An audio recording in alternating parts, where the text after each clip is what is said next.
उन्हीं के सुरक्षित हैं, क्या हिंदुओं का इस देश में कोई धार्मिक अधिकार नहीं है? तो ये रुकावट क्यों आ रही है सर? हलाल में आप हलाल प्रोडक्ट बता रहे हो, वो अच्छी बात है, लेकिन बाकी हिंदुओं के लिए रुकावट क्यों, कहाँ आ रही है?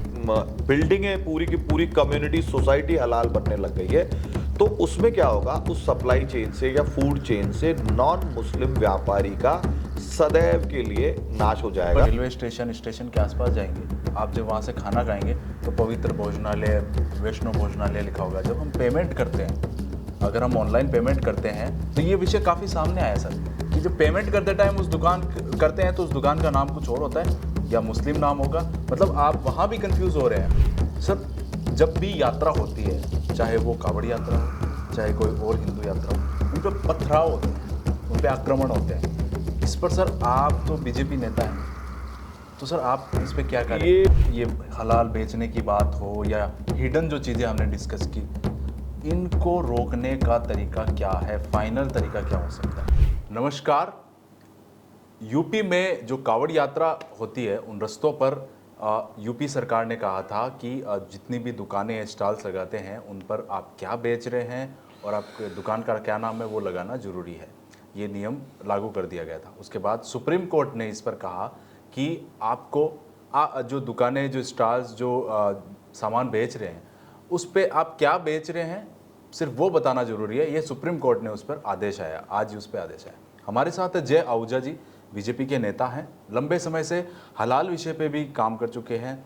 जो माइनॉरिटीज़, जो पाकिस्तान से जो हिंदू आते हैं उनके लिए भी कार्य कर चुके हैं, और मेवात जो एरिया है उनमें जो कठिन परिस्थितियों में भी जय आहूजा जी काम कर चुके हैं। हम इनसे सीधी बात करते हैं। सर, पहले अभी आपने जिस तरह से मैंने बातचीत चालू की, तो आप ये बताइए कि यूपी में पहले ये ऑर्डर लाया गया कि आपको दुकान पे ये बताना ज़रूरी है कि आप क्या बेच रहे हैं, किसकी दुकान है, ये तो बेसिक चीज़ें हैं। उसके बाद सुप्रीम कोर्ट ने कहा कि आप क्या बेच रहे हैं, आप सिर्फ वह बताइए। इस पे आपको क्या क्या कहना है? सबसे पहले तो मैं भारत रफ्तार के दर्शकों को अपनी ओर से नमस्कार, राम राम कहता हूं। और आप लोग इतना प्यार दे रहे हैं हमारे इन भाइयों के नए चैनल को, इसको खूब लाइक कीजिए, सब्सक्राइब कीजिए, और ऐसे गंभीर विषयों पे चर्चा करने वाले इन युवा पत्रकारों का उत्साहवर्धन कीजिए, जिससे सत्य कहने की इनकी जो क्षमता है वो और अधिक मजबूती से ये देश के बीच में, समाज के बीच में अपने हर प्रकार के पक्ष को रख पाएँ। धन्यवाद। अब मैं आपके प्रश्न का उत्तर देता हूँ। जो आपने कहा कि पहले तो यूपी सरकार का ये निर्णय था कि आपको क्या बेच रहे हैं और कौन बेच रहा है, ये दोनों बातें बतानी है। दूसरी बात, सुप्रीम कोर्ट ने कहा कि क्या बेच रहे हैं ये तो बताइए, कौन बेच रहा है ये नहीं बताना है। तो सबसे पहले तो भारत में किसी भी फुटकर छोटे बड़े दुकानदार के लिए जो नियमावली लागू है उसका नाम है शॉप एक्ट। शॉप एक्ट के प्रावधानों के हिसाब से छोटे से छोटी दुकानदार को भी ये पता है कि मैं जब अपनी दुकान का नाम बाहर लिखूंगा, अपनी फर्म का नाम, तो उसके नीचे छोटा सा लिखूंगा प्रो डॉट, वो प्रोप्राइटर होता है, और अपना नाम। जैसे मेरी शॉप है तो मैं लिखूंगा प्रोप्राइटर का प्रो जय आहूजा। तो ये व्यवस्था तो हमेशा से ही है। भारत के एग्जिस्टिंग जो हमारे विधिक व्यवस्था है, कानून है, उसके अंदर ये पहले से प्रावधान है। तो माननीय योगी जी ने कोई नई बात नहीं कही, उन्होंने तो बोला भाई भारत में जो कानून लागू है उसका पालन छोटे से छोटे, बड़े से बड़े आदमी को समान रूप से करना चाहिए। दूसरी बात, इसको यूँ समझना चाहिए कि जब देश में एक दिन बकरा ईद होती है और हमारी धार्मिक आस्थाओं को भी साइड में रखते हुए ममता बनर्जी जैसे जो राज्य हैं बंगाल में वो रूल कर रही हैं, या कम्युनिस्ट केरल में रूल कर रहे हैं, या अब कांग्रेस आ गई कर्नाटका में, या ऐसे तमाम जो राज्य हैं जो वामपंथ की ओर या बहुत ज़्यादा अपने आप को लिबरल दिखाते हैं, वो अपने यहाँ गौहत्या भी अलाउ करते हैं। सर, आप मेरी बात को समझें, और गौहत्या भी अलाउ करते हैं हलाली के तरीके से। तो मुख्य मुद्दा ये है कि सारे धार्मिक अधिकार उन्हीं के सुरक्षित है, क्या हिंदुओं का इस देश में कोई धार्मिक अधिकार नहीं है? माननीय योगी जी ने ये तो कहा नहीं कि आप किसी को गाली दो, उन्होंने ये तो कहा नहीं कि आप किसी के साथ बुरा करो। चॉइस ऑफ बाइंग, एक विक्रेता होने के नाते मुझे ये अधिकार है कि मुझे पूरी जानकारी मिलनी चाहिए। अब वो राम है कि श्याम है कि मोहन है कि नसीर है, इससे किसी को क्या समस्या है ये बताने में। आपको जब जुम्मे की नमाज पढ़नी होती है तब आप आइडेंटिटी के साथ नाचते हुए आते हो, सारे रस्तों को रोकते हो। आपको जब पशुओं की बलि देनी होती है ईद के नाम पे, तब आपको कोई आइडेंटिटी क्राइसिस नहीं होता। बात बात पे विक्टिमहुड प्ले करने के लिए आपका कोई आइडेंटिटी क्राइसिस नहीं होता। लेकिन अगर आपको ये कह दिया कि आप अपनी दुकान के बाहर या अपने ठेले के बाहर अपना नाम लिख लो, तो आपको अपनी आइडेंटिटी, अपनी पहचान छुपानी है। ये हिपोक्रेसी क्यों भैया? सर ये जो मुद्दा है ये धार्मिक आस्था को ध्यान में रखते मैं उसी बात जो कांवड़ यात्रा में मैं उसी बात पे आ रहा हूँ मैं उसी बात पे आ रहा हूँ। फिर कोई हिंदू के कभी वीडियो नहीं आते कि वो खाने में थूक रहा है, वो बर्तनों को गंदी जगह पे धो रहा है, वो उनको दूषित और प्रदूषित कर रहा है। ये कौन मुल्ला मौलाना है? ये कौन है इस देश में ऐसे लोग जो अपने अनुयायियों को या अपने धर्मावलंबी मजहब पंथियों को ये सब काम करना सिखा रहे हैं? तो मेरी चॉइस है ना भाई साहब। हमने इतने साल तो ये बात नहीं की, हम अब भी ये बात नहीं कर रहे हैं। दूसरी बात, यदि डेमोक्रेसी है इस देश में तो डेमोक्रेसी सिर्फ हिंदुओं को पाबंद करने के लिए क्यों है? $3 ट्रिलियन की इकोनॉमी बन चुकी हलाल, ऐसा मलेशिया के हलाल कॉन्फ्रेंस में कहा गया डेटा के साथ में। और $5 ट्रिलियन इकोनॉमी से बड़ी इकोनॉमी अगले 3 साल में हलाल बनानी है, ऐसा सारे इस्लामिक देशों के प्रतिनिधियों ने तय किया। भारत में पापड़ हलाल मिल रहा है, भारत में दालें हलाल मिल रही हैं, भारत में अनाज हलाल मिल रहा है। सिर्फ मीट को प्रोड्यूस करने का तरीका कि साहब ये बकरा है, इसको मक्का की तरफ मुंह करके, मक्का मदीना की तरफ मुंह करके लिटाया जाएगा और कलमा पढ़ के इसका गला रेत करके इसका वध किया जाएगा और उस समय कलमा पढ़ा जाएगा, उससे वो बकरे का मीट हलाल हो गया। सिर्फ बात नॉन वेजिटेरियन फूड तक सीमित नहीं है। बात यह है कि आप जो लिपस्टिक लगा रहे हो वो भी हलाल है। बात यह है कि आप जो कपड़े पहन रहे हो वो भी हलाल हैं। अभी केरल में एक बहुत बड़ी हाउसिंग सोसाइटी बन रही है, उन्होंने डिक्लेयर किया दिस इज़ प्योर हाउसिंग, हलाल हाउसिंग सोसाइटी। तो मेरे केरल के कुछ मित्र हैं, उनको मैंने कहा कि यार जरा आप लोग मालूम कीजिए, वहाँ हिंदू सेवा केंद्रम चलाने वाले हमारे प्रतीश विश्वनाथ जी और बाकी के मित्र हैं, कृष्ण कुमार जी हैं। तो उन्होंने कहा कि भाई साहब हलाल का मतलब ये है कि ईंट, बजरी, रोड़ी जो ग्रिट बोलते हैं हम, या सरिया, ये जितने भी प्रकार के प्रोडक्ट या टाइल, ये वो जितने भी प्रकार के प्रोडक्ट लिए जाएंगे, या तो उसका उत्पादन करता जो कंपनी बनाने वाली होगी वो मुसलमान की होगी, नहीं तो कम से कम उस चेन में कोई सुपर डिस्ट्रीब्यूटर या डिस्ट्रीब्यूटर मुसलमान का होगा। यानी उसका समस्त लाभ एक देना मुसलमान को तय है, इसलिए वो हाउसिंग सोसाइटी हलाल है और उसमें रहेंगे भी सिर्फ मुसलमान। अब यदि कोई जैन समाज या हिंदू समाज की कोई वैष्णवों की सोसाइटी है जो बेचारे प्याज लहसुन भी नहीं खाते, बम्बई में ऐसी कुछ घटनाएं हुई कि उन्होंने मुसलमानों को फ्लैट किराए पे देने से या बेचने से मना कर दिया, तो इस पर बवंडर बना दिया। भाई तुम रक्त बहाओगे उसी फ्लैट के अंदर, तुम नॉनवेज खाओगे, तुम बकरे काटोगे, हमारी धार्मिक आस्था, हम प्याज लहसुन भी नहीं खाते, तो आपको क्या प्रॉब्लम है? आप बकरे काटने वालों में जाके रह लो, दिक्कत क्या है? तो ये जो खेल चल रहा है भारत में भी, आपको देखिए हिंदू व्यापारियों को भी इतना दबाव में लिया जाता है कि वो भी आजकल हलाल सर्टिफिकेट ले लेते हैं कि मुसलमानों की सेल प्रभावित हो जाएगी। डिमांड क्रिएट करने का खेल है। और उससे भी बड़ी एक बहुत ही डेंजरस बात है, हलाल सर्टिफिकेशन कौन करता है? Food safety and security act Bharat में है, FSSAI का सर्टिफिकेशन होता है, ISI का सर्टिफिकेशन होता है किसी भी खाद्य पदार्थ के क्वालिटी के लिए। जब भारत में already food safety security act है तो कौन सा हलाल सर्टिफिकेशन? क्यों? भारत में एयरलाइंस ये तो लागू हो रहा है ना, हलाल फूड, जितने भी हलाल फूड है उन सब पे लिखा होता है हलाल फूड है या फिर ये किस प्रोसेस से निकला है। तो जैसे सर मैं आपको एक उदाहरण देता हूँ, हम फलारी खाते हैं हिंदू व्रत में, तो जो फलारी का प्रोडक्ट है, फलारी जो हम खाते हैं, उसके पैकेट पे ना हिंदी में कुछ लिखा है, उर्दू लैंग्वेज में उसमें लिखा है, और उसके जो इंग्रेडिएंट्स है वो भी इंग्लिश या दूसरी लैंग्वेज में लिखा है। तो हमें समझ नहीं आ रहा है कि उसमें है क्या, बस वो फलारी लिखा है क्योंकि हम व्रत में खाते तो हम खा रहे हैं। तो ये रुकावट क्यों आ रही है सर? हलाल में आप हलाल प्रोडक्ट बता रहे हो वो अच्छी बात है, लेकिन बाकी हिंदुओं के लिए रुकावट क्यों, कहाँ आ रही है? मैं देखिए हलाल प्रोडक्ट एक डेमोक्रेटिक देश में होना हमारे मूलभूत संवैधानिक अधिकारों का उल्लंघन है। मेरे कई मित्र हैं वो नॉनवेज खाते हैं, मैं नहीं खाता, अपने अपने विचार हैं और चॉइस ऑफ फूड हमारी अपनी अपनी है। लेकिन वो किसी भी 5 स्टार में नॉनवेज इसलिए नहीं खा सकते क्योंकि उनकी हिंदू आस्था है और उनको जबरन व हलाल मीट खिलाया जा रहा है। सारी एयरलाइंस में, भारतीय एयरलाइंस में हलाल मीट खिलाया जा रहा है, भारतीय रेलवे में हलाल मीट खिलाया जा रहा है, और कोई सब जगह बिना बताए और खिलाया जा रहा है। यानी वो डिक्लेयर भी नहीं करते हैं, छोटा सा चिन्ह लगा हुआ है हलाल का। अब रेस्टोरेंट में तो कोई सर, ये तो हमारा राइट है ना, right to know. Right to know, exactly. तो भारत में जब सुप्रीम कोर्ट में हलाल के विरुद्ध जाती है पिटीशन, तो सुप्रीम कोर्ट उसको सेटिसाइड कर देता है, विड्रॉ करवा देता है या उसको समाप्त कर देता है। लेकिन जब हिंदू समाज की जानकारी के लिए कोई काम माननीय योगी जी की सरकार ने किया, तो हिंदू समाज को जानने का अधिकार नहीं है, पर मुसलमान को जानने का अधिकार है कि इस रेस्टोरेंट में हलाल मीट मिलता है तो आप यहाँ खा सकते हो। ये क्या तमाशा है? ये कैसी डेमोक्रेसी है जहां पे हम चौथे पांचवें दर्जे के नागरिक बनते जा रहे हैं? तो ये बड़ा चिंता का प्रश्न है और एक पूरी पैरेलल इकोनॉमिक चेन चल रही है। आज आप देखिए फूड बिजनेस में, स्पेशली नॉनवेज के अंदर, हमारे खटीक, हमारे वाल्मीकि जो एससी समाज से आते हैं, जो दलित समाज से आते हैं, हमारे सिख भाई जो अल्पसंख्यक समाज से आते हैं, उनके बिजनेस को इन्होंने कंट्रोल कर दिया। क्या कर रहा है एससी एसटी आयोग? अल्पसंख्यकों में भी माइक्रो अल्पसंख्यक हैं हमारे सिख समाज के लोग, तो एक आकलन के अनुसार 2% है पूरे भारत में। हमारे सदगुरु गोविंद सिंह जी ने बद्दे का यानी हलाल का मीट बैन किया हुआ है।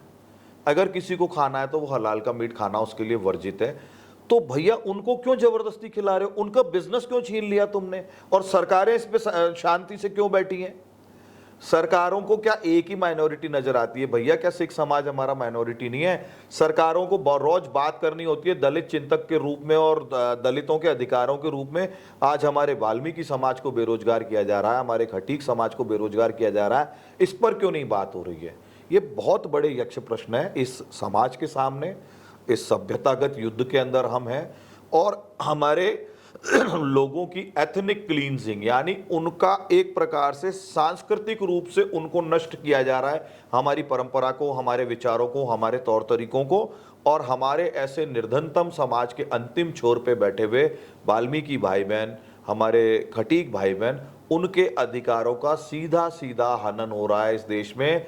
और कई पिटीशन हमने उनसे फाइल करा दी, सुप्रीम कोर्ट में लगवा दी, एससी एसटी आयोग में लगवा दी, केंद्र में लगवा दी, लेकिन 0/0 कोई कॉल नहीं ले रहा। यहाँ तक भी कि अभी मुझे ये पता चला थोड़े दिन पहले कि हमारे ही देश के एक मंत्रालय ने ये कहा कि जमायते उलेमा हिंद का हलाल सर्टिफिकेट ही वैध हलाल सर्टिफिकेट है।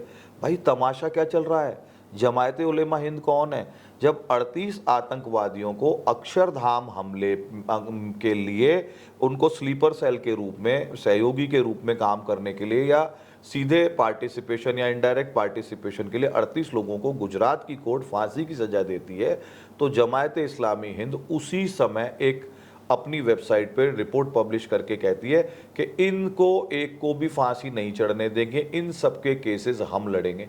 भैया आपको रात को 12 बजे कोर्ट खुलवाने के लिए कपिल सिब्बल जी जैसे वकीलों को 25 लाख रुपए पर हियरिंग देने के पैसे कहाँ से आते हैं?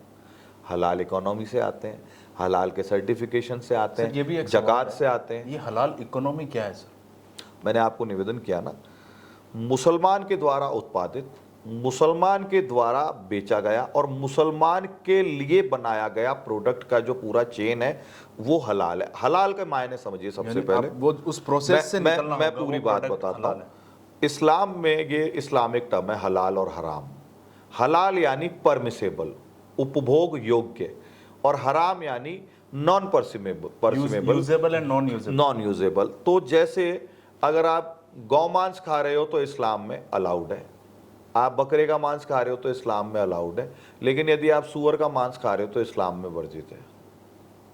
तो परमिसेबल और नॉन परमिसेबल का ये अंतर आप समझिए। अगर वो सर्टिफिकेट दिया जा रहा है तो फिर ये भी सर्टिफिकेट मैं पूरी बात बताता हूँ आपको। उसके अलावा आजकल लिपस्टिक हलाल आ रही है, उसके अलावा आजकल अनाज हलाल आ रहा है, उसके अलावा आजकल बाकी के तमाम product daily day to day use करने वाले ग्रॉसरी प्रोडक्ट हलाल आ रहे हैं, कपड़े हलाल आ रहे हैं, बैंकिंग सिस्टम हलाल आ रहा है। उसके अलावा अभी जैसा मैंने आपको बताया कि बिल्डिंगें पूरी की पूरी कम्युनिटी सोसाइटी हलाल बनने लग गई है। तो उसमें क्या होगा, उस सप्लाई चेन से या फूड चेन से नॉन मुस्लिम व्यापारी का सदैव के लिए नाश हो पर जाएगा। सर जो अभी मैंने आपको एक उदाहरण बताया, फलारी तो हिंदू खाते हैं व्रत में, फलारी मैं आपको आप बताता हूँ, हलाल देखिए, implement कर रहे हो, हलाल लेकिन- इम्प्लीमेंट एक्चुअली ये कॉन्स्टिट्यूशनल नहीं है भाई। तो सर इसका विरोध क्यों नहीं हो रहा है? ये हम जैसे लोग कर रहे हैं ना, नक्कार खाने में तूती बोल तो रही है, आपके सामने बैठ के भी विरोध कर रहे हैं ना, खुल के करते हैं ना। मेरे कितने ही सारे आपको वीडियो हलाल विरोध इकोनॉमी आप कर रहे हैं, इम्प्लीमेंट भी हो गया था। यूपी सरकार में सिर्फ धार्मिक मान्यताओं को ध्यान में रखते हुए ये कहा गया है कि दुकानों के ऊपर आप नाम लिखिए और क्या है। नहीं, इस पे इतना धार्मिक मान्यता गरम कहाँ हो रहा है देखिए, सर ये धार्मिक मान्यता का विषय नहीं है, विषय है राइट टू नो का। भारत के संविधान में मुझे जो मूलभूत अधिकार मिले हैं, क्या मुझे उन मूलभूत अधिकारों के लिए सरकार व्यवस्था उपलब्ध कराएगी कि नहीं कराएगी? तो योगी जी ने तो जो सरकार का दायित्व है वो निभाया है। पर मुद्दा ये नहीं है, देखिए मुद्दा ये है कि यहां एक पैरेलल इकोनॉमी का तंत्र चल रहा है जिसमें नॉन मुस्लिम वेंडर्स की पूरी व्यापारियों की चेन को खत्म करने का एक षड्यंत्र चल रहा है, और हिंदू व्यापारियों पे इतना या नॉन मुस्लिम व्यापारियों पे इतना दबाव बनाया जा रहा है कि वो अपनी तिलपट्टी पे हलाल सर्टिफिकेशन ले रहे हैं। पैसा कहाँ जा रहा है? जमायत इस्लामी हिंद को। वो अपने सभी बाबा रामदेव अपने प्रोडक्ट्स पे हलाल सर्टिफिकेशन ले रहे इस पे हैं। सरकार क्या करे? तो मैं यही कह रहा हूं ना कि भारत में एक ऐसी व्यवस्था चल रही है जो पूरी तरह से असंवैधानिक है। बिल्कुल। सरकारों के पास हम जा रहे हैं, सरकारों से हम बात कर रहे हैं, लेकिन इसके तंत्र की इतनी गहराई है, जकात के पैसे से निष्ठाएं खरीदी जा रही हैं। हलाल इकोनॉमी से जो पैसा जनरेट हो रहा है, जो सर्टिफिकेशन से पैसा जनरेट हो रहा है, तभी तो 25-25 लाख रुपए पर हेयरिंग के वकील जाकर के सुप्रीम कोर्ट में आतंकवादियों का केस लड़ते हैं, और वो प्राउडली कह रहे हैं कि हम आतंकवादियों को फांसी नहीं चढ़ने देंगे, हम एक एक आतंकवादी को बचाएंगे। तो ये अंतर हम लोगों को समझना पड़ेगा। और हमारे तो राइट टू नो के ऊपर भी सुप्रीम कोर्ट ने कुठाराघात कर दिया। वहाँ वो खुला हर हिंदू के रेस्टोरेंट में हलाल सर्टिफिकेशन का दबाव बना के और उनको मजबूर करते हैं कि सिर्फ वो हलाल का ही मीट खरीदें। आज सारी बकरा मंडियों से खटीक और वाल्मीकि समाज गायब हो चुका, उनको पूरी तरह से एलिमिनेट कर दिया। पूरा सुव्यवस्थित तंत्र लगा काम पे, सब अधिकारियों की, नेताओं की निष्ठाएं खरीदी गई, और आज देश की किसी भी बकरा मंडी में कोई हिंदू व्यापारी ट्रेड नहीं कर सकता। जब मुसलमान को बकरे का मीट सबसे ज़्यादा खाया जाता है, जब मुसलमान को बकरा बेचता है तो वो उसको रियायत के साथ बेचता है। जब हमारे खटीक भाई या वाल्मीकि कुछ खरीदने जाते हैं ऐसी कमोडिटी, तो उनको महंगा दिया जाता है। तो कुल मिलाकर के उनको इस इकोनॉमिक चेन से बाहर कर दिया। आज से 20 साल 25 साल पहले का उदाहरण देखेंगे तो बकरा मंडियों पे खटीक समाज के लोग की अथॉरिटी हुआ करती थी, और वो इस मंडी को चलाया करते थे। तो ये चेंज ऑफ टाइम है, ये हमारी नाक के नीचे, हमारी हाथ के नीचे, हमारी आंखों के सामने ये नंगा नाच चल रहा है। और सुप्रीम कोर्ट ये कहता है कि भैया आप प्रोडक्ट तो बता सकते हो, बंदे का नाम नहीं बता सकते। क्यों? माननीय सुप्रीम कोर्ट के अध्यक्ष महोदय कि इसमें हिंदू मुसलमान हो रहा है, माननीय सुप्रीम कोर्ट के जज साहब इसमें तो हिंदू मुसलमान हो रहा है, लेकिन हलाल की पैरेलल इकोनॉमी इस देश में चल रही है, एक लोकतांत्रिक देश में, जहां पर आप कहते हो कि सभी को समान अधिकार है, वहां एक हिंदू होने के नाते एक हिंदू को क्यों मजबूर किया जा रहा है उसकी धारणाओं आस्थाओं के विरुद्ध हलाल की चीजें यूज करने के लिए, हलाल का मीट खाने के लिए? सर ये इसमें प्रश्न एक है। हिडन चीज भी है सर जो सामने आई है, वो ये है, वो इस कारण से भी जुड़ सकती है। अगर हम किसी भोजनालय में जाते हैं, अगर आप रेलवे स्टेशन के आसपास जाएंगे, आप जब वहाँ से खाना खाएंगे तो पवित्र भोजनालय, वैष्णो भोजनालय लिखा होगा। जब हम पेमेंट करते हैं, अगर हम ऑनलाइन पेमेंट करते हैं, तो ये विषय काफ़ी सामने आया सर कि जब पेमेंट करते टाइम उस दुकान करते हैं तो उस दुकान का नाम कुछ और होता है या मुस्लिम नाम होगा। मतलब आप वहाँ भी कंफ्यूज हो रहे हैं कि आप क्या, कहाँ से खा रहे हैं, क्या खा रहे हैं। इस मुद्दे पर सर अभी तक इसके लिए देखिए, इसको अजमेर सर रोड इग्नोर किया जा रहा है, अजमेर लेकिन ये रोड एक बड़ा इसका जयपुर अजमेर रोड एक इसका क्लासिक एग्जांपल है। टिल अहमदाबाद चली सर जाएगी इस पे आपने काम किया? हाँ, और वहाँ पे हिंदू नामों से या अलग अलग नामों से रेस्टोरेंट बने हुए हैं जो नाम से कभी भी नहीं लगता कि इसकी ओनरशिप मुस्लिम के पास होगी, पर जब आप अंदर जाते हो, खाना खाते हो, बारकोड स्कैन करते हो, तो बात यही आती है। तो राइट टू नो, और फिर एक हमारे समाज की भी मूर्खता है। क्या आप इन चीज़ों को पहले नहीं जांच सकते? अगर आपकी धार्मिक भावनाएं आहत हो रही हैं, आपको लग रहा है कि यहाँ पे कोई ऐसा समाज बैठा है जो थूक थूक के खाना खिलाएगा, तो आप मत जाओ ना वहाँ पे। सर क्या हिंदू चीज़ों को ज़्यादा इग्नोर करता है? मतलब भांग खा के सोया हुआ समाज है। और देखिए क्या है, अरब इन्वेडर्स को भारत में आए। सर आप हिंदुओं के लिए काम करते हैं। मैं बताता हूँ, काम करना अलग विषय है, समाज कैसे ले रहा है इन चीज़ों को, काम करने वाले को ही तो पता होता है। 712 में 16 जून 712 को यशस्वी शूरवीर राजा जिन्होंने और उनके पिताजी ने सिंध पे हमला करने वाले 13 अरब जनरल्स को हरा के जूते मार के भेजा। 13वीं लड़ाई में महाराजा दाहिर सिंह 16 जून 712 को धोखे का युद्ध हार गए और हमारे इस पावन भूमि पे पहला जौहर भी तभी हुआ, मोहम्मद बिन कासिम के विरुद्ध जब हम हारे। एक समाज है हिंदू समाज, 1300 साल से लड़ रहा है भाई, 1312 वर्ष हो गए पिछले महीने की 16 जून को, थक भी तो गए। पर मैं शूरवीर हिंदुओं की संतानों को कहना चाहूँगा कि हम किसी धर्म और जाति और मजहब के विरुद्ध नहीं है, पर भाई अपने अधिकारों के लिए तो खड़े हो जाओ, तुम्हारे पुरखों के दिए हुए बलिदान के लिए तो खड़े हो जाओ। तुमको जो जबरन ये हलाल की लिपस्टिकें बेची जा रही हैं, ये चावल बेचा जा रहा है, ये आटा बेचा जा रहा है, ये नमक बेचा जा रहा है, ये मसाले बेचे जा रहे हैं, ये कपड़े बेचे जा रहे हैं, जरा एक बार थोड़ा सा पलट अलट करके देख लो। बच्चे के पास फोन है, गूगल करके हलाल की इसके लिए क्या कर सकते हैं? सील देख लो। मुझे लगता है अवेयरनेस, जिस देखिए क्या है, जहाँ सरकारें लाचार महसूस करती हैं किसी भी कारण से, मुझे लगता है कि हमारे यशस्वी प्रधानमंत्री जी या हमारे जो नीति निर्धारक बड़े 4-5 लोग हैं, उनकी निष्ठा को इस डेमोक्रेसी और संविधान के प्रति उस पर शक करना तो पाप होगा, संदेह करना। लेकिन नीचे की जो ब्यूरोक्रेसी जकात के पैसों से और हलाल की इकोनॉमी के पैसों से मैनेज हो रही है, या कोई छोटे नेता हमारे भी मैनेज हो रहे हैं, उस मैनेजमेंट को रोकने के लिए एक बड़ी सर्जिकल स्ट्राइक माननीय प्रधानमंत्री जी को, माननीय गृह मंत्री जी को और हमारे जो तमाम नीति निर्धारक बड़े बड़े हमारी पार्टी के और भारत देश को चलाने वाले वर्तमान नेता हैं, उनको इस मामले में लोकतंत्र के इस पावन व्यवस्था को कायम रखते हुए हमारे लोकतांत्रिक अधिकारों की सुरक्षा करने का पूरा ध्यान देना चाहिए। क्योंकि अगर वो उनका वोट बैंक है तो भैया हम भी भारतीय जनता पार्टी का वोट बैंक ही हैं। 2 सीटों से पार्टी को 303 सीटों तक पहुंचाने वाला वोट बैंक हूं मैं, आप, हम जैसे लोग, आम भारतीय, आम हिंदू, जो अपनी सुरक्षा का भाव आपके नेतृत्व में देखता है, मोदी जी के नेतृत्व में देखता है, तो हमको हमारे हितों की सुरक्षा के लिए यदि आंदोलनकारी नीतियों के लिए जाना पड़े तो वो भी करें, आम जन जागरण की नीतियों के लिए जाना पड़े तो वो भी करें, जनता अपना काम भी करे और सरकार से भी हमारा आग्रह कि वो भी अपना काम। विपक्ष भी इसमें बराबर भूमिका निभा रहा है इन चीज़ों को और बढ़ावा देने के लिए। सर अशोक गहलोत जो पहले सीएम रहे हैं, उन्होंने श्रावण के महीने में जो कावड़िया डीजे बजाते हैं, भगवान के भजन वगैरह बना, उनको भी उन्होंने बंद करवाया था। मैं देखिए बहुत सिंपल है, कांग्रेस, वामपंथी, इस्लामिस्ट, इस तरीके की वैचारिक जो भी सो कॉल्ड सेकुलर तथाकथित धर्मनिरपेक्ष पार्टियां हैं, बेसिकली धर्मनिरपेक्ष नहीं है, ये सब मुसलमानों की गोद में बैठी हुई मुस्लिम एपीजर पार्टियां हैं और वो अपने वोट बैंक के साथ में पूरी ब्लैकमेलिंग, उनकी राजी खुशी बर्दाश्त करते हैं और वो अपने वोट बैंक के सामने जमीन पे लेटे हुए हैं। उनकी वोट बैंक में तो हिंदू भी है।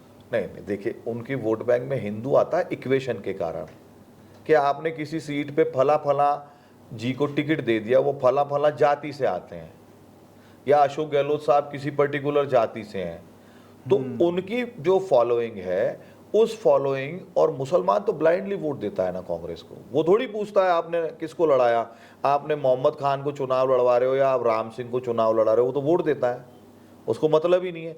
तो वो वोट बैंक है, बाकी के लोग वोट मैनेजमेंट हैं। ऐसे ही भारतीय जनता पार्टी के लिए भारत का आम हिंदू, बनिया, ब्राह्मण, मूल ओबीसी, एससी का भी एक बड़ा वर्ग है, एसटी का भी एक बड़ा वर्ग है और राजपूत, ये हम सब मूल वोट बैंक है भारतीय जनता। पुरुषार्थी समाज जो 1947 में माइग्रेट होकर आए हुए लोग हैं, आज तक उन्होंने कांग्रेस को हमारी पीठ में मारे हुए छुरे के लिए हमने माफ नहीं किया, हम आज भी कांग्रेस की तरफ नहीं जाते हैं। तो हम लोगों का भी एक ट्रस्ट फैक्टर है, हम लोगों की भी एक कुछ बेयर मिनिमम डिमांड्स हैं, हम लोगों को भी राइट टू लिव है, हम लोगों को भी राइट टू नो है, हम लोगों को भी पता होना चाहिए और हमको जानने का पूरा अधिकार होना चाहिए कि कोई हमारे साथ चीट तो नहीं कर रहा।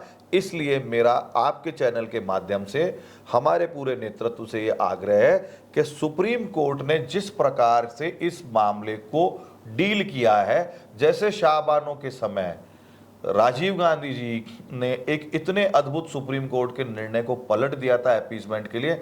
आप अपीसमेंट मत कीजिए, लेकिन आप हर देश के नागरिक को जानने का अधिकार है वो कहाँ खड़ा है, किसके पास खड़ा है और वो कौन सा सामान ले रहा है तो किससे ले रहा है। इसलिए मेरा सरकार से आपके माध्यम से आग्रह है कि इसके लिए बकायदा संसद के सत्र में इस निर्णय को, या योगी जी से मेरा आग्रह है कि विधानसभा में इस निर्णय के, वो विधानसभा में तो नहीं पलट सकते क्योंकि सुप्रीम कोर्ट का निर्णय है, तो सांसद के अंदर इस निर्णय को पलटने के लिए सरकार को एक रणनीति बना के सुप्रीम कोर्ट को भी बताना चाहिए कि इस देश के सीधे साधे बहुसंख्यक समाज की हितों की रक्षा के लिए सरकार पूरी ताकत से खड़ी है। क्योंकि आपने सबका साथ, सबका विकास, सबका विश्वास की बातें तो की, लेकिन उनको आप पे विश्वास नहीं करना था, उन्होंने नहीं किया। आपने लाखों करोड़ों मकान दिए, उन्होंने विश्वास नहीं किया। आपने लाखों करोड़ों सिलेंडर दिए, उन्होंने विश्वास नहीं किया। आपने लाखों करोड़ों शौचालय दिए, उन्होंने विश्वास नहीं दिया। आपने अरबों खरबों टन उनको अनाज दे दिया, उन्होंने आपके ऊपर विश्वास नहीं किया। आपने स्कॉलरशिप चलाई, आपने हज में सब्सिडी दी, आपने फ्री की शिक्षा दी, सब कुछ दिया, लेकिन जब समय आता है तो वो आपके विरुद्ध खड़े होते हैं, उनके हाथ में खंजर होता है और आपकी पीठ होती है। आप फिर पीठ में छुरा खाते हो, आप फिर वही राग गाते सर, ये हो। आप बड़ा दावा कर रहे हैं। बड़ा दावा नहीं, ये प्रत्यक्ष को प्रमाण की आवश्यकता नहीं है भाई, ये कोई बड़ा दावा नहीं है। ये मैं कह रहा हूं ऐसा नहीं है। मुझे नहीं लगता कोई भी जागरूक व्यक्ति इस देश का नागरिक है जो इस बात को नहीं जानता होगा। कावड़ यात्रा जयपुर पे आते हैं, कावड़ यात्रा की बात करते हैं। जयपुर के कुछ इलाकों से कावड़ यात्रा निकलेगी, मुस्लिम बहुल इलाकों से भी निकलेगी। पहले तो वही चीज़, क्योंकि जयपुर में भी ये नियम लागू हो चुका है कि आपको दुकान के ऊपर, अभी कुछ दिन पहले ये नोटिफिकेशन आया था जिसमें कहा गया था कि आपको दुकानों के ऊपर बताना है कि आप मीट, स्पेशली मीट कौन सा बेच रहे हैं, हलाल या झटका। खैर, इसी में मैं एक सवाल जोड़ रहा हूँ सर, जब भी यात्रा होती है, चाहे वो कावड़ यात्रा हो, चाहे कोई और हिंदू यात्रा हो, उन पर पथराव होते हैं, उन पर आक्रमण होते हैं। इस पर सर, आप तो बीजेपी नेता हैं, तो सर आप इस पे क्या करें? ये देखिए, मैं यहाँ पे जो भी वर्जन दे रहा हूँ इसका भारतीय जनता पार्टी के अधिकृत विचार या वर्जन से कोई लेना देना नहीं है। एक इंडिपेंडेंट विचारक के रूप में, एक इंडिपेंडेंट सोशल एक्टिविस्ट के रूप में मैं बात पूरी करता हूँ। रिपीटेशन के साथ हो रहा है मेरी सर। बात सुन लें आप, क्या इसको आप मद्देनजर नहीं नहीं, अभिषेक जी मेरी पूरी बात सुनिए कि मेरा यहाँ पे जो भी वर्जन है वो एक 47 ईयर ओल्ड एक व्यक्ति का वर्जन है जिसने समाज जीवन में बहुत काम किया है, जिसने इन परेशानियों को आंखों से देखा है, जिसने हमारे दलितों के ऊपर होने वाले जो मुस्लिमों के द्वारा विशेष रूप से अत्याचार है उनके विरुद्ध लड़ाई लड़ी है, जिसने पाकिस्तान के दलित और ट्राइबल हिंदुओं को निकालने के लिए अपना जीवन लगाया, वहाँ की बच्चियों को बचाने के लिए अपना जीवन लगाया। Random, unceasing, low level, scattered violence, ये इनके थिंक टैंक का, इस्लामिक थिंक टैंकों का एक आइडिया है। इतनी अधिक हिंसा भी मत करो कि काफिर इकट्ठा हो जाए, और इतनी हिंसा करते रहो कि काफिर के दिल में तुम्हारा भय रहे। सर आप, तो ये जो पथराव है ये उस मॉड्यूल का एक हिस्सा है। सर मैं आपको यही एक सवाल, आप कंटिन्यू करना। मेवात में आप रहते हैं, पास में नू है। आज ही के दिन पिछले साल एक रैली निकलती है श्रावण में, और उस पर बड़ा पथराव होता है, बहुत बड़ा अटैक होता है। सर क्या जो प्रशासन है और जो वहाँ सरकार का जो भी जो लोग हैं सरकार के, क्या उनको पहले से ये भनक नहीं होती है? इतनी तैयारी, बेसिकली क्या तैयारी वाला है, एक वो मैं आपको दिखता है वहाँ तैयारी, ब्यूरोक्रेसी की पूरी ट्रेनिंग सेकुलर माइंडसेट से होती है, और चूंकि वहाँ पे बराबर मुस्लिम समाज के नेता और हिंदू समाज के नेताओं के साथ प्रशासन बैठकें कर रहा था पिछले साल, इस साल भी हुई हैं। मैं आज सुबह ही झीर महादेव मंदिर, वो भी पांडवकालीन है, और नल्लड़ महादेव मंदिर, वो भी पांडवकालीन है, और ज़्यादा डिफरेंस नहीं है इनमें, 30, 35, 40 किलोमीटर का डिफरेंस है। मैं आज सुबह ही झीर महादेव दर्शन करके आया हूँ।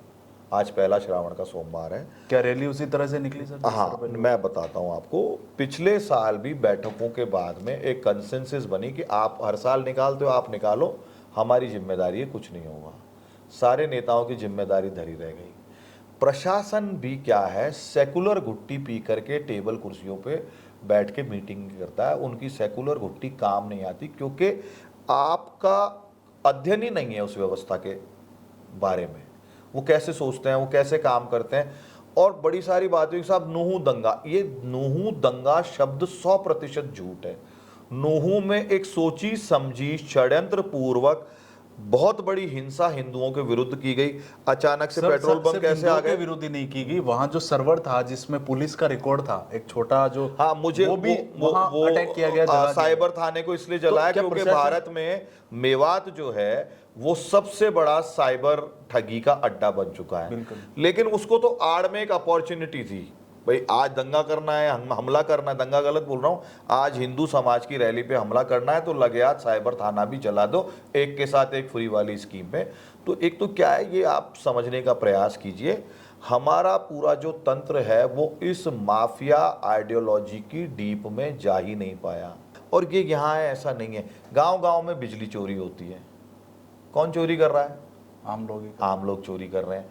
गांव गांव के अंदर सरकारी संपत्तियों का दुरुपयोग होता है, अस्पतालों में गंदगी करते हैं, अपने घर के अंदर से सफाई करेंगे, घर के बाहर नाली भर देंगे, गंदगी कर देंगे।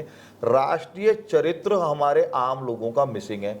अब मुसलमानों के पास तो इस्लामिक उम्मा के प्रति निष्ठा निभाने का एक पैरेलल विकल्प है, लेकिन हिंदू समाज का पूरा समय जुआ सट्टा खेलने में, बॉलीवुड के पिक्चरें देखने में और इस प्रकार की बातें करने में जो समाज पूरा मगन हुआ पड़ा है। अब मुझे कई बार लोग कहते हैं कि आप बड़ा ऐसी बात करते हो, फिर आप काम क्यों कर रहे हो? मैं काम इसलिए कर रहा हूं मेरे मित्र, क्योंकि मैंने इस देश के, हमारी प्यारी मातृभूमि के पिछले 1000-2000 साल के इतिहास को कंठस्थ किया हुआ है और मैं उन शूरवीर पुरखों की संतान अपने आप को मानता हूं जिन्होंने दुनिया के अंदर फैलने से इस अरबी माफिया मजहब की आंधी को महाराणा प्रताप जैसे लोगों ने, बप्पा रावल जैसे लोगों ने, छत्रपति शिवाजी जैसे लोगों ने, महाराजा दाहिर सेन जैसे लोगों ने, वीर मिहिर भोज जैसे लोगों ने, वीर छत्रसाल जैसे लोगों ने, इन्होंने अपनी छाती पे, महाराजा सूरजमल जैसे लोगों ने अपनी छाती पे इस आंधी की टक्कर को झेल के यहाँ रोका है। मैं कह रहा हूं ऐसा नहीं है। एक बहुत बड़े हिस्टोरियन हुए, अंग्रेजों के एक बड़े अधिकारी थे जिनको एजेंट नियुक्त किया था चित्तौड़ में, मतलब मेवाड़ प्रांत का, और कर्नल टॉड, जब वो राजस्थान एंटीक्विटी एंड एनाल्स यहाँ का पूरा इतिहास लिखते हैं तो उन्होंने एक जगह मेंशन किया कि अगर मेवाड़ के महाराणा नहीं होते तो ये अरबी माफिया मजहब इस धरती को निगल जाता। आप इस धरती के शूरवीरों का, हमारे पुरखों का कितना बड़ा कंट्रीब्यूशन है समझिए। तो मैं अपनी पूरी आस्था और श्रद्धा व्यक्त करते हुए इस काम को सतत करता रहूंगा जब तक मेरा जीवन है। ठीक है, उन्होंने वीरता दिखाई सब, लेकिन आपकी बातों से ये भी लग रहा है कि अब भी वो चीजें मौजूद है, चाहे वो दूसरे रूप में हो, चाहे दो पक्ष हैं इसके। एक पक्ष है मतलब सरकार का, राजकीय पक्ष, और एक पक्ष है समाज का। समाज जिन चीज़ों के ऊपर बहुत अडिग होकर खड़ा हो जाता है, जैसे राम मंदिर, तो अंत में आपको मिलता है। समाज जिन चीज़ों पे अडिग होकर खड़ा हो जाता है, जैसे कि जम्मू कश्मीर की धारा 370, तो वो आपको मिल जाता है। आप मेरी बात को समझें, तो समाज जब खड़ा हो जाएगा तो राजनीति क्या है, वोटों के आधार पर चलती है। जब आपका वोटर बहुत प्रमुखता से और मुखरता से आपकी इसकी डिमांड करेगा तो जो मुस्लिम एपीजर है उनको भी सरेंडर होना पड़ेगा। और एक बात बताइए, राम मंदिर बनाने के बाद भी मोदी जी की सीटें कम हो जाती हैं, फिर लगेगा नहीं आपको और हमको कि यार किन के लिए लड़ रहे हैं यार अपन? क्यों? 491 साल से हिंदू समाज की छाती में गड़ा हुआ शूल इस व्यक्ति के पॉलिटिकल विल ने, दुस्साहस ने निकाल के फेंक दिया। 1300 वर्षों में, 1400 वर्षों में, 1500 वर्षों में पूरी धरती पे पहली घटना है ऐसा किसी दूसरे समाज का धर्मिसल जिसको ये माफिया मजहब निकल गया था, उनकी आंतड़ियों में से खींच के वापस ले आया। ये अकेला काम करने वाली भारत की धरती और हमारे यशस्वी प्रधानमंत्री नरेंद्र मोदी जी की सरकार है। तो सर फिर उस समय काफी वाहवाही तो हुई थी। इतने बड़े सभ्यतागत युद्ध को बहुत तर्कसम्मत तरीके से जीत के राम मंदिर बना देना, सुप्रीम कोर्ट में उस मामले की पैरवी करके उसको फास्ट ट्रैक करवा के राम मंदिर बना देना, ये कितनी बड़ी सभ्यतागत विजय थी हिंदू समाज की। उसके बाद भी हमारा विश्वास ऐसे नेतृत्व के प्रति हिल जाता है, ये बड़ी कमाल की बात है। तो आप एक बात बताइए कि जब हम हमारे लिए, इस देश के लिए जो काम कर रहा है उसके साथ नहीं खड़े हो सकते, तो वो आपके लिए अकेला आदमी क्यों लड़ेगा और कितना लड़ेगा, कहाँ तक लड़ेगा? मैं हमारे देश के प्यारे प्यारे हिंदू भाई बहनों के समक्ष रखता हूं। आप तो 2-2 मिनट में छोटी छोटी बात पे मोदी जी को गरियाने लग जाते हो, लेकिन जब आपको कांवड़ लेके आना है तो आपको योगी जी के द्वारा दी हुई सारी सुविधाएं भी चाहिए। गरियाना बंद करना पड़ेगा, अपनत्व का भाव समझना पड़ेगा, तब जाकर के ऐसे मामलों में, रणनीतिक मामलों में आप आगे बढ़ के कहीं पहुंच पाओगे। आज तो आप एक लॉस्ट केस की लड़ाई लड़ रहे हो, पर हारे हुए मामलों में जीत सकते हैं। इसका उदाहरण राम मंदिर और 370 जैसे मामले हैं। मैं इतना ही कहना चाहूँगा भाई। तो हमारे साथ बात की जय आहूजा जी ने, हमने काफ़ी विषयों पे बात की, हमने हलाल पे बात की, हमने जो कावड़ यात्रा होने उस पर बात की। तो इन्होंने बड़े स्पष्ट रूप से जवाब दिए। इन्होंने बताया कि इसमें सिर्फ जो सरकार है वो कुछ नहीं कर सकती, इसमें समाज को भी, कंक्लूजन अगर निकाले तो उन्होंने कहा समाज को भी आगे आना पड़ेगा। राम मंदिर का उन्होंने उदाहरण दिया, 370 का भी उदाहरण दिया, और यूपी में अब आगे क्या होता है वो तो देखने वाली बात होगी। हमारे साथ जुड़ने के लिए बहुत धन्यवाद सर। आपका, आपके दर्शकों का बहुत आभार।